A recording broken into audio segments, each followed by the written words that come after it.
Nirvana is going I think the little one was doing this pure charge slots and Templars, and then he is macroing very, very well. Because of this, he is going to, how many warp kits does he have? Probably has 6 or 7 of them. We do have Immortals out, just in case of Roaches, but right now this is the right army composition to deal with mass Hydras. So, you basically send the charge slots in, the Hydras can't push forward to kill your High Templars, and then you just storm them to death. If they retreat, you retreat your Zealots, and then you reset the board. But this is very, very good play by Nirvana. He is playing 3 base versus 2. He will very soon be 3 base on 3, and right now the ball is actually in AlwaysYou's court. AlwaysYou is going to have to do something, or he is going to fall behind, because Protoss 200-200 army is way, way, way stronger than a Zerg 200-200 army. You do see that Nirvana has secured his third base at the goal, and AlwaysYou knows that, so he is breaking the destructible. He has destroyed his destructible rocks, so he's looking to secure his goal mineral field as well. But as of now, he really needs to inflict some damage on the Protoss army, because he's just way behind now, because there will be Colossus on the field if Nirvana chooses to go, because with High Templars and Colossus, those Roaches and Hydras are just going to be fried so badly. This is actually a really good play by Nirvana. He has gotten Immortals because he knows most likely the Zerg army is going to get Roaches to tank for the Hydras, because Hydras do a lot of damage, but they're really fragile. What I do like is Nirvana is keeping this army here. He is distracting the Zerg from his goal expansion that is going up. If the Zerg counterattacks him on the goal, which is empty right now, Nirvana will counter and take out this base. We don't see Dark Templars on the field going to his natural. Or is that, that's Phoenix. What? Dark Templar can't fly over space. But we do see AlwaysYou gonna take out this proxy pylon. He is, and down goes the stars. I don't know. The Templars are hiding in the middle of the ball. This is very, very good play. These Roaches do have burrow. They do have the burrow speed.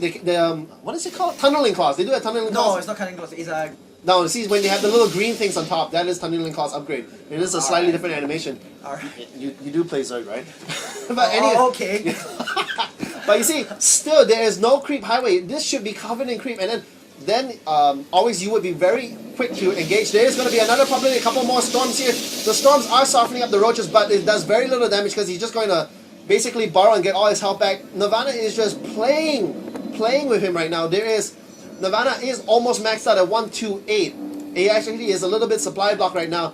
The Zerg is also maxed out. This is, like I said, this is what the position you don't want to be in. A 200 army against a 200 army. Zerg is very, very weak against this. And as strong as these Roaches are, they have no upgrades. 0-1. While on the other hand, the Protoss is sitting on 2-0. And he's just baiting. Nirvana is just baiting right now. He is storming. And he is going to borrow. Actually, very good play by AlwaysYou. He is going to get a surprise right now. He is going to shoot. There's more storms. He's just probably going to borrow and regain all that health. There is no observer on the field. And brilliant play by AlwaysYou. Nirvana has lost 25 food. Meanwhile, on the Zerg side, he's only lost 10. So that was actually a very, very good exchange. He only lost 5 Roaches for a lot of Zealots went down. But Nirvana, looking at the income tab, Nirvana is dead even. He actually is ahead in minerals because of that, and he is going to basically just be able to warp in a ton more Zealots. What I want to point out is that Nirvana is actually teasing the Zerg player, because while doing this, he's actually mining at his goal. So he's continuing to bait the Zerg player out, keep his focus on engaging, but instead, he is mining at his goal very, very comfortably. And we do see a Greater Spire, so there might be Brood Lords coming. And yes, we do see the Brood Lord Cocoons, and they are Corruptors, but I mean, the Brood Lords are just going to be taken up by the storms, but it will take a really, really well-placed storm. And there are observers. The Zealots do see the Battle Roaches now. Storm coming down on the field, and the Zerg player is in no man's land. Now he's in a position where he doesn't want to be. There are storms going on the Brood Lords now, but the Brood Lords are just outranging the Protoss army. This is such a close battle, Phoenix. Wow, like I have to say, these Templars are going to be taken out if they're not careful. Those Brood Lords actually saved AlwaysYou if he did not have those Brood Lords pushing that army back, because what actually happened was the Stalkers and the Immortals were only shooting Broodlings, allowing the Hydras, basically all these Roaches that went down were being replaced by Broodlings, and the Hydras were actually destroying the army. What a save, what a close timing, but this Brood Lord is going to go down. There are no more Zealots in this army because Zealots are basically useless now because they are going to basically get choked up on the Broodlords. The board is reset. These Templars are completely countered by the Broodlords, but there are so many storms. AlwaysYou has lost. How many Hydras does he have left? He only has 2 Hydras left. He had 40, I think. And all the Hydras are going to go down. And Broodlords without Hydra support is very, very weak. But he is moving out to the gold. He is using the high rocks to defend. But look at the placement of this crow. What I didn't like about AlwaysYou's play what I didn't like is that he has his goals secure, but he's not mining from his goals. And until now, he hasn't have drone transfer. There, we have drone transfer there to the goal, but it's gonna be so late because up to now, AlwaysYou has no income left. And the main thing is that once these Broodlords are gonna be taken out, it's gonna be the end because Nirvana has an income and he is able to reinforce more of his troops. But once these Broodlords are going down, that's it. Oh! The blink is going in. This is such a good blink by Nirvana. He's trying to take out the Broodlord, but I mean, I don't see how. This is done because I was just about to say, this is such a precarious position. The Stalkers did not have blink. Nirvana was chrono boosting it out, and the moment it was done, all these Broodlords fall. The advantage of being on the high ground is now given to Nirvana because he is able to blink and kill off all these. Looking on the income tab, they are very, very low. They are spending all their money. Oh, no, actually, no. What I like to see from the Zerg is more Zerglings, but basically they are trading. Nirvana is sitting on a 120 army. The Zerg is down to 75, and he has lost his only wild card. He's lost all his Broodlords, and wow, like I have to say that, you know, there were so many times that AlwaysYou could have won this game, like with the Broodlords if he pushed out with his Hydras.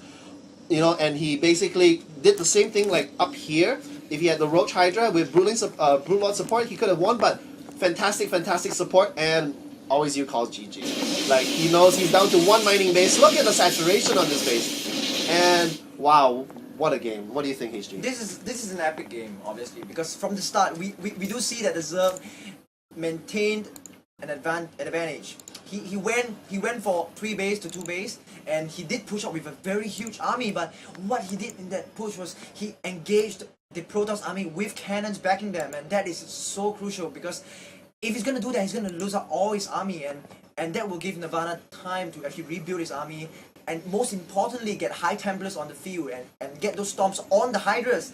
And with those storms melting the Hydras, it's just going to be so difficult for AlwaysYou to get back into the game. And another point to note is that he secured his gold expansion, but he did not move any drones, which is AlwaysYou. AlwaysYou secured the expansion, which is he secured his expansion, but he did not transfer any drones until he lost his Broodlord. So that is going to be so critical in him losing the game because he has no income for about maybe 4 to 5 minutes, while Nirvana has the income, he has the reinforcements, and he's able to take out those Broodlords so easily with those Blink Stalkers. Yeah, totally agree. Like AlwaysYou was economically ahead the whole game, and you know, he was sitting on tier 1.5. He had a great massive ball of Roach Hydra, and he just did not use it. Like, he had a great ball of Mass Hydra here in this early battle, and he won the game, but he threw all his forces into 4 cannons here. And then it was good micro on his part. He was focusing the cannons down,